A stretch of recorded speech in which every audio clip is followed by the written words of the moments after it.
Pertama datang dari dalam negeri di mana Presiden Joko Widodo memberikan arahan kepada Menpan RB terkait dengan perubahan skema pembayaran tunjangan kinerja atau TUKIN pegawai negeri sipil.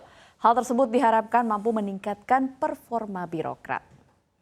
Tunjangan kinerja atau TUKIN adalah tunjangan yang diberikan kepada pegawai negeri sipil yang besarannya didasarkan pada hasil evaluasi jabatan dan capaian prestasi kerja PNS. Kedepannya pemerintah berharap pemberian TUKIN dilakukan berdasarkan kinerja masing-masing PNS. Menurut Menpan RB Abdullah Azwar Anas, TUKIN seharusnya tidak selalu sama antar PNS.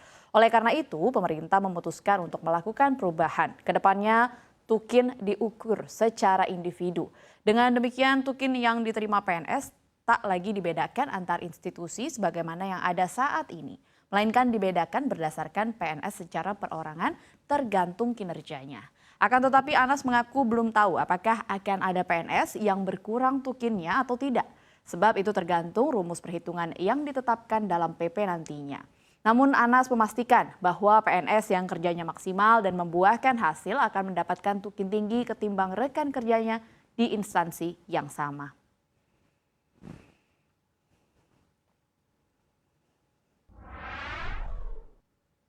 Berita kedua masih dari dalam negeri, di mana dunia usaha berharap pemimpin Indonesia selanjutnya yang terpilih dari pemilu 2024 merupakan orang yang paham ekonomi. Pengusaha senior Sofyan Wanandi menilai penentuan wakil presiden juga tidak kalah penting pemirsa. Ia bahkan menyebutkan bahwa calon presiden yang ada tidak mengerti banyak mengenai ekonomi. Sofyan Wanandi yang juga merupakan Ketua Dewan Pertimbangan Apindo, tantangan pemimpin baru baik presiden dan juga wakil presiden juga tidak akan mudah karena bakal menghadapi ketidakpastian global. Selain itu ancaman terhadap komoditas Indonesia dari negara-negara lain seperti misalnya dari Uni Eropa juga bakal tetap ada. Di tengah situasi ini perlu ada kerjasama erat antara pemerintah dengan pelaku usaha. Keduanya harus bersinergi untuk menyelesaikan beragam tantangan ke depan. Namun uniknya Apindo tidak mengundang kalangan pejabat dalam menghadiri munas mereka yang digelar di Hotel JS Luansa selama 2 hari ini. Ketum Apindo yang baru Sinta Kamdani menegaskan bahwa organisasinya tidak mendukung pihak politik tertentu.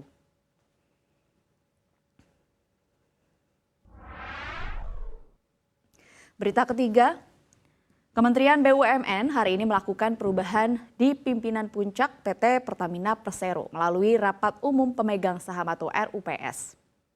Kementerian BUMN resmi melengkapi jajaran direksi Pertamina dengan mengangkat Alfian Nasution sebagai Direktur Logistik dan Infrastruktur Pertamina serta menunjuk Eri Widyastono sebagai Direktur Penunjang Bisnis Pertamina. Corporate Secretary Pertamina Brahmantia Satyamurti Purwadi menjelaskan bahwa melalui RUPS ini maka Menteri BUMN Erick Thohir telah melengkapi jajaran direksi Pertamina. Sebelum ditunjuk sebagai direksi Pertamina, Alfian merupakan Direktur Utama PT Pertamina Patraniaga, Subholding Commercial and Trading Pertamina. Alfian berkarya di Pertamina Group sejak lama dan Alfian pun memiliki pengalaman yang tidak perlu diragukan lagi di bidang pemasaran dan perkapalan Pertamina, serta pernah menjabat sebagai Direktur Pemasaran PT Pertamina International Shipping. Sementara itu, Eri Widyastono kini ditugaskan menjadi Direktur Penunjang Bisnis Pertamina. Sebelumnya Eri juga memiliki pengalaman di bidang pemasaran dan perkapalan serta logistik dan infrastruktur Pertamina.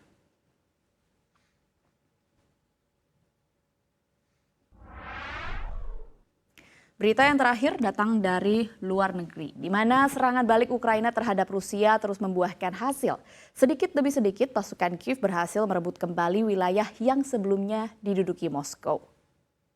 Lebih dari 100 km persegi wilayah sekitar Zaporizhia telah dibebaskan selama seminggu terakhir di tenggara Ukraina.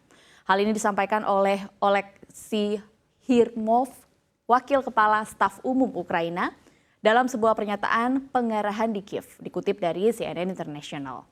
Oleksiy menguatkan klaim pejabat Ukraina lainnya yang mengatakan bahwa 7 pemukiman di daerah tersebut telah direbut kembali, meskipun sebagian besar permukiman adalah desa kecil.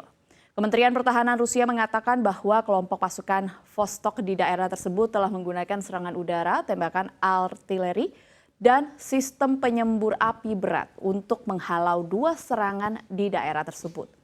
Sementara itu Rusia berusaha untuk maju di daerah lain dengan operasi penyerangan di wilayah Kharkiv di sepanjang bagian depan Donetsk, tetapi berada di belakang di sekitar Bakhmut. Di front Donetsk, kelompok pasukan Tavria Ukraina mengklaim telah maju hingga 1 kilometer dalam upaya meningkatkan posisi taktis mereka di dekat kota Vuhledar yang telah berada di garis depan sejak invasi dimulai.